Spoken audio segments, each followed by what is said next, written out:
It's 428 in Jonesboro. Glad to have you along with us. Stan Morris reporting on a very, very beautiful Tuesday afternoon. And want to let everyone know some breaking news that just came into us as we were getting set to start the broadcast today. The boil order that has been in Corning for what has been probably felt like forever, I'm sure for folks there, at least over the weekend they had to deal with it. Well, that's been lifted this afternoon. The city is now reporting. Wanted to pass that along to some, I'm sure, thirsty Clay County residents that are out there. We're simulcasting today our newscast once again. Of course, it airs first air on Facebook every day at 4 p.m. and then after the fact, we like to simulcast it as long as we can to our other platforms. We are simulcasting live on YouTube, on Periscope, which is, of course, for our Twitter friends, and then on Twitch TV as well, although I'm having to use my Twitch TV Stan Morris account. Maybe I'll make one for NEA Report so we have access to something a little different there. I thought it would be neat, though, to throw that in, to give everyone a different choice, different option.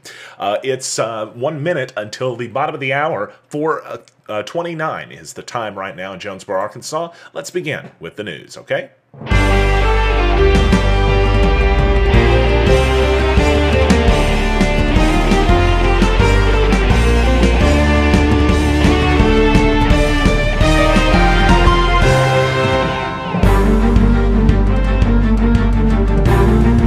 It's been 9 months since Craighead County District 1 Justice of the Peace Ken Stacks has attended a quorum court meeting. That's according to information from the Craighead County Court Clerk Kate Holliday, who told NEA Report today that the last meeting that Stacks attended as Justice of the Peace was on June 12th, 2017.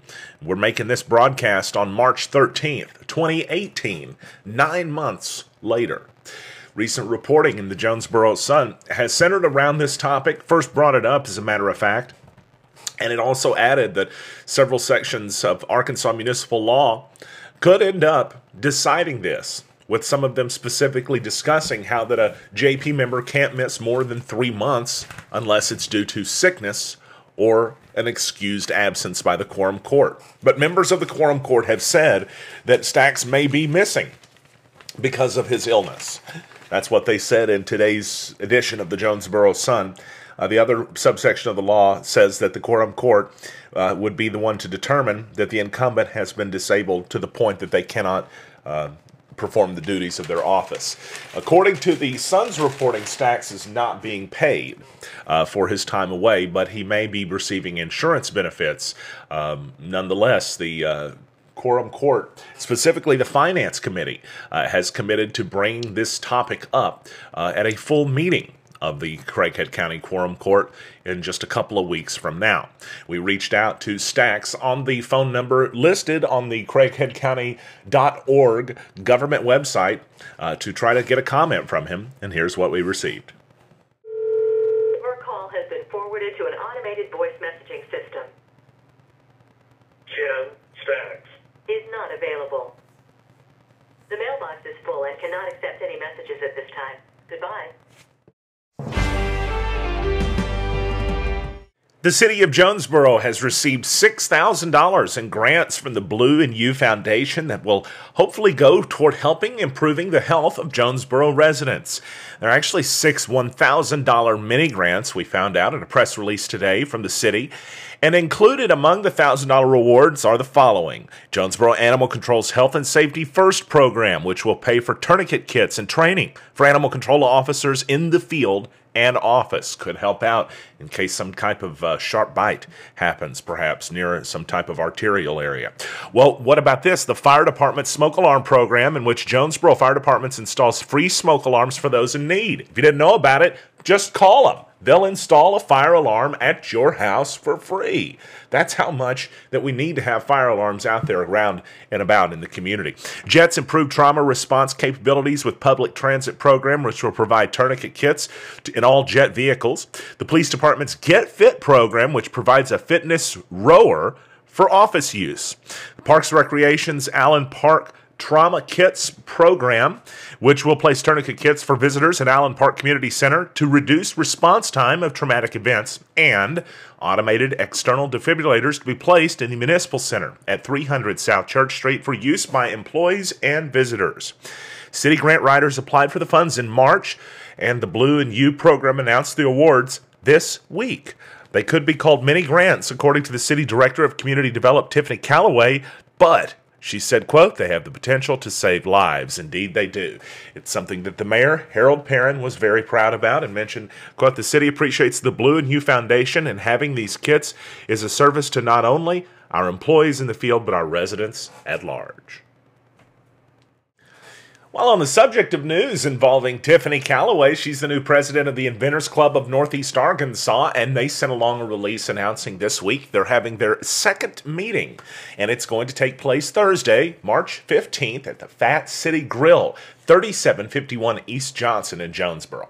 The meeting open to members and supporters of the Inventors Club of NEA and to the public who want to know more about the Inventors Club and how it can help them develop new product ideas and patent products too. You ever watch Shark Tank? Right, and get those ideas, and you think to yourself, how hard could it be? They really like patents on that show, you know.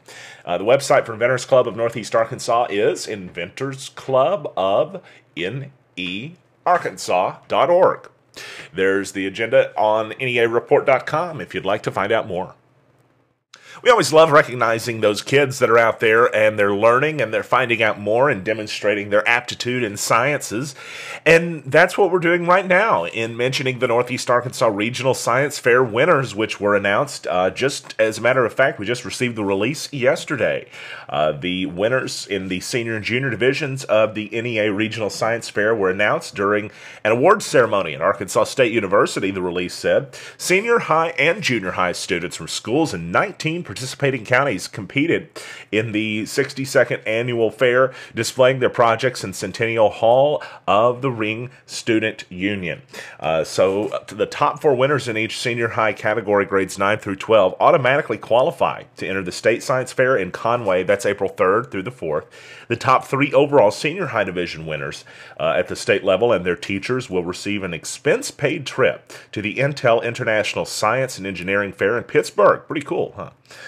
So that's sponsored by Arkansas State University with private donations from businesses and individuals across NEA. Now, we've got a full list of the winners. If you'd like to check that out on NEAreport.com, see this link right here. It's included. You can check it out and you'll be able to actually download the full list of winners. I'm going to open it up and just kind of show y'all for a second. We'll scroll through it because we got several NEA winners that were in here. We see in junior microbiology, Cross County High School, Caitlin Cantrell, congratulations to her. Oak Grove Middle School, number of junior team projects placing there. Congratulations to all of those students. Here's some students in Osceola. Cross County, and that says cross country, but I'm guessing that means cross county. It's an easy typo. We've all made it. Several awards in senior chemistry, both Osceola, Riverside, and mentioning this because I wanted to get to students in Jonesboro. In Valley View, Sean Rhodes placed both the senior energy and transportation, and also he received a couple of certificates. As I scroll down here, I don't want to scroll past Brooklyn High School's Betsy Romer and Nicolette Perkins with the senior team projects. Congratulations, along with the second and third place winners, both from NEA too. Sean also got the ASU Walton Sustainability Solutions Initiative Award. 2 awards, it says, certificates that were handed out. So congratulations goes out to him. Now, if you want to see this full list, because I'm not getting to name off everybody, and I know it, and I know there's going to be a parent that gets mad at me. I'm so sorry. But if you want to see the full list, it's at NEAreport.com. Just want to go down here and mention in the overall winners names, right? The senior division and the junior division. Let's scroll up here first. The overall winners, the junior division, JoBeth Mitchell and Shaylee Jordan, Oak Grove. And then on the senior division, Sean Rhodes, Valley View High School. And then special mentions to everyone else on the list, Cross County and in Brooklyn High School. First alternate, Betsy Romer, Nicolette Perkins, and several others there who all achieved in this recent event that took place at Arkansas State University. Science rocks, everybody. And if you'd like to find out more or see this full list, just go straight to NEAreport.com. So we have a traffic alert to pass along to you. Starting tomorrow, that's the 14th, and running through Thursday, the 15th, the railroad crossing on Johnson Dan Avenue next to Riceland is going to be closed to through traffic. That's going to affect a ton of the daily commutes for many, many folks, especially folks that come in from out of town, that might be coming in from Lawrence County on their daily commute and might need to cross that to go down Johnson Avenue to work. If you're headed to work and you got to get to Johnson from Dan Avenue on Wednesday or Thursday, a big traffic alert to pass along to you. You're going to have to find an alternate route. Take G Street and then maybe one of the side roads like Huntington all the way to Main, and you should be able to take the Main Street Bridge. It doesn't mention that the Culver House crossing, the bumpy one as I like to call it, that goes over a bunch of train tracks, it doesn't mention anything about that one being closed off. So at the minimum, you're going to have to probably take G and go down Huntington or one of the other side roads quite a bit, but you've got to remember, if you're on that daily commute tomorrow or on Thursday, the one that takes you right by Riceland Foods on Dan Avenue and West Johnson Avenue, make sure you make plans to adjust accordingly. The rail crossing, they're going to be closed to all traffic on Wednesday and Thursday.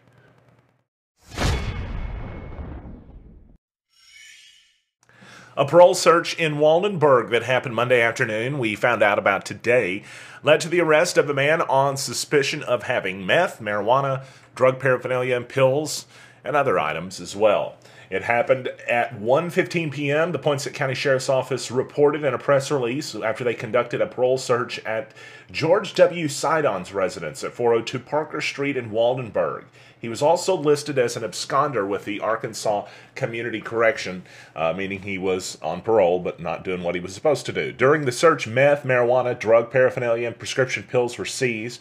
He was arrested and transported to the Poinsett County Detention Center. Here's a photo of some of the items that were recovered there. You see some syringes, a bunch of different stuff combined there, drug paraphernalia.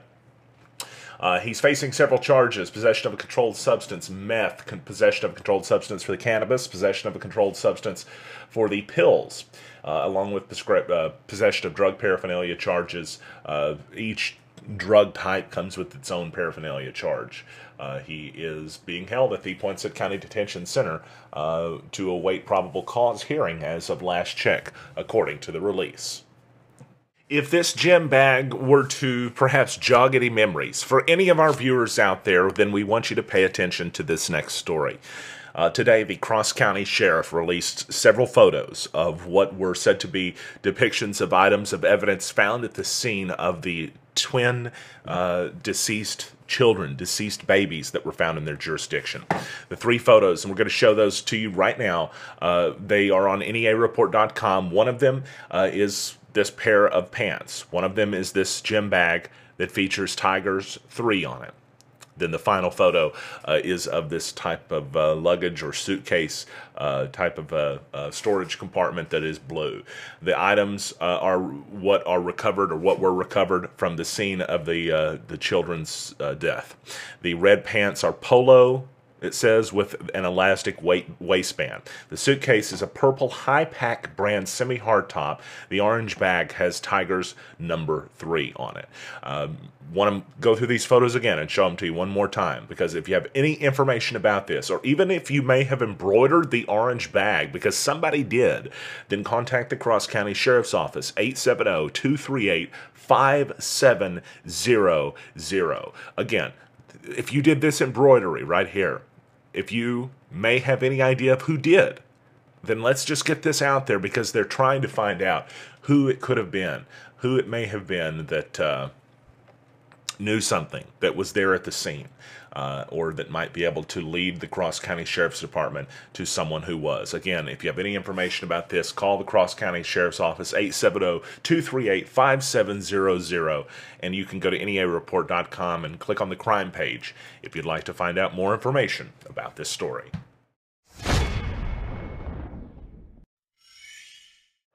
Accidents happen. So what happens if you bring your car or truck to Stadium Auto Body? It's in the hands of a manufacturer-certified expert who'll treat it with respect. It's brought back to life using the advanced tools and technologies today's vehicles require. All makes, all models. At Stadium Auto Body, we do the job right, back our work with a limited lifetime warranty, and make the whole experience pleasantly easy. Accidents happen. We're what happens next. Tell your insurance company you choose Stadium Auto Body. Brothers Flooring on Highway 67 South in Pocahontas has all your flooring covered. Stop by our showroom Monday through Friday 8 to 5 and see all we have. Carpet with pad and install starting at $16.50 a square yard. Laminate with pad installed starting at just $3.25 a square foot. Every name brand of engineered and solid hardwood from $5 a square foot and up. Waterproof vinyl planks, wood look and tile look, attached cork pack starting at $3.49 a square foot installed. Ceramic and porcelain tile of all sizes and all colors. We build custom tiled showers from the floor up shelves and benches, tub surrounds, kitchen backsplashes like no other. Brothers Flooring, Highway 67 North in Pocahontas. Call today, 870-892-2525. Family Medical Clinic of Walnut Ridge and Bono are your neighborhood healthcare providers, and we're now accepting new patients. We know you have a tight schedule, so we're here 6 days a week at both locations from 6 a.m. to 7 p.m. Walk-ins are welcome. In Walnut Ridge, stop by 1045 West Main Street or call us to make an appointment, 886-8300. In Bono, we're on Highway 63 North or call 930-9990. Walnut Ridge Family Medical Clinic and Bono Family Medical Clinic, here for you when you need us. It's time now for a look at your New Wave Wireless weather forecast. Home of the $49 iPhone screen repair, and it's going to be an overnight frost advisory, a freeze warning that's going to be in effect for us tonight.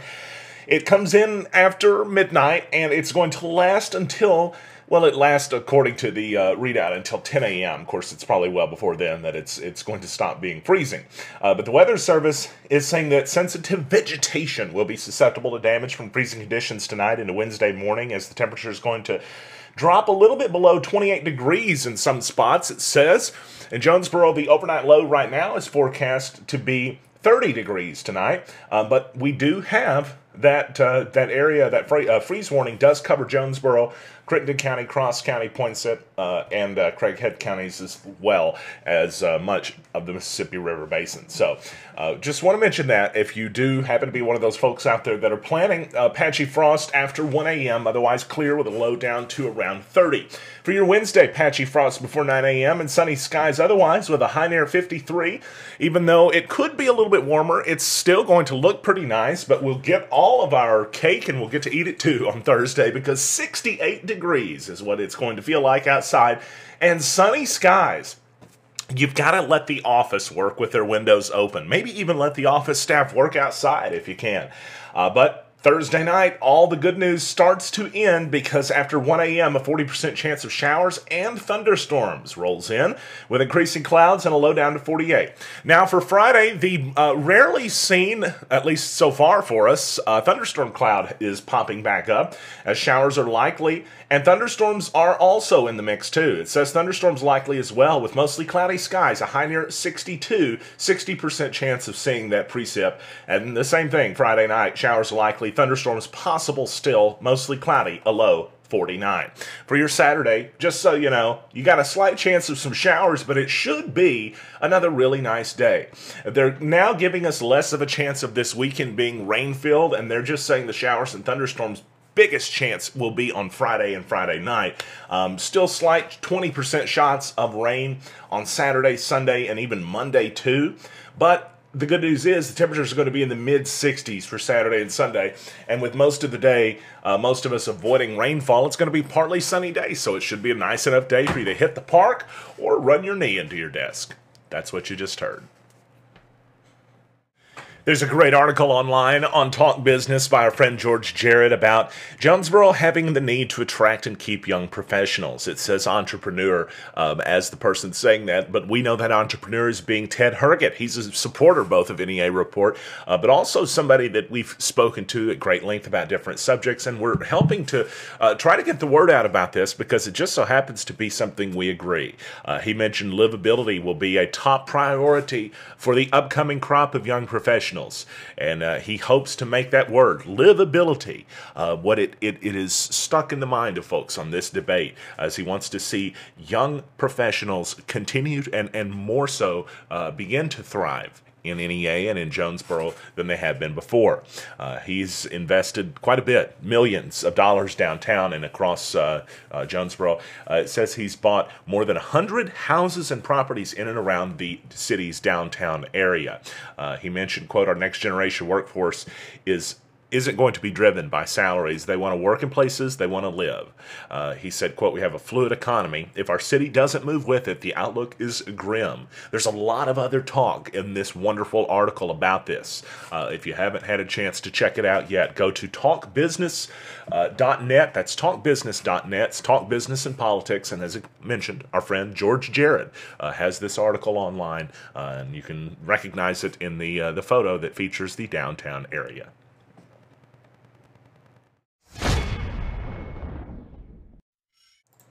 A crazy day as far as national politics go, as Secretary of State Rex Tillerson found out he got fired after the president sent out a tweet. Literally, that's how he found out he lost his job. He did not talk to President Trump before he was fired today. Apparently, he found out from the tweet because that's what the State Department said themselves. The State Department undersecretary said that in a statement, and then he was fired a short time later by President Trump. There's a lot going on, if you haven't figured it out right now. A report from the Washington Post claimed Trump had asked Secretary of State Tillerson to step aside last Friday. That's days before his strongly critical comments against Russia on Monday, Tillerson. They're talking about the comments in regards to Russia allegedly being the ones behind a poisoning of a former Russian agent that defected to the UK. British Prime Minister Theresa May had also discussed that and accused Russia, all but saying that Russia was responsible for it, unless there was a very small chance someone else had stolen the Russian weapon and then been behind it. That was pretty much the only other possibility. Well, that statement where pretty much Rex Tillerson agreed with the British Prime Minister. If you haven't figured it out yet, President Trump never says anything bad about Russia. That came on Monday. But then on Tuesday, today, that's when we found out Rex Tillerson is out of a job, at least this job. By the way, Rex Tillerson was the one who reportedly called President Trump a moron. That's supposed to be an exact quote, and he never denied saying that.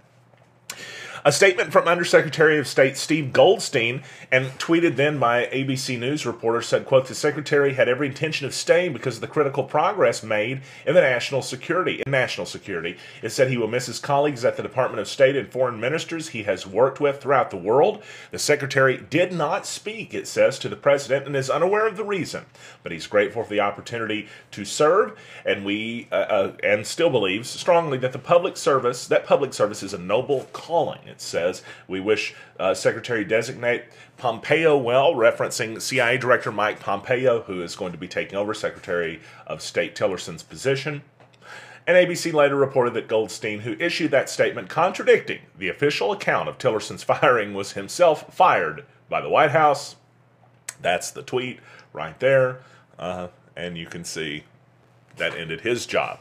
I think there was probably other firings that took place in addition to that, but nonetheless, the Secretary of State out. And it's worthy to note that Tom Cotton has not been mentioned as the person expected to take over in the CIA director's position yet, although that was a rumor last year that he might take over Mike Pompeo's job. Right now, all the chatter is not leaning that way.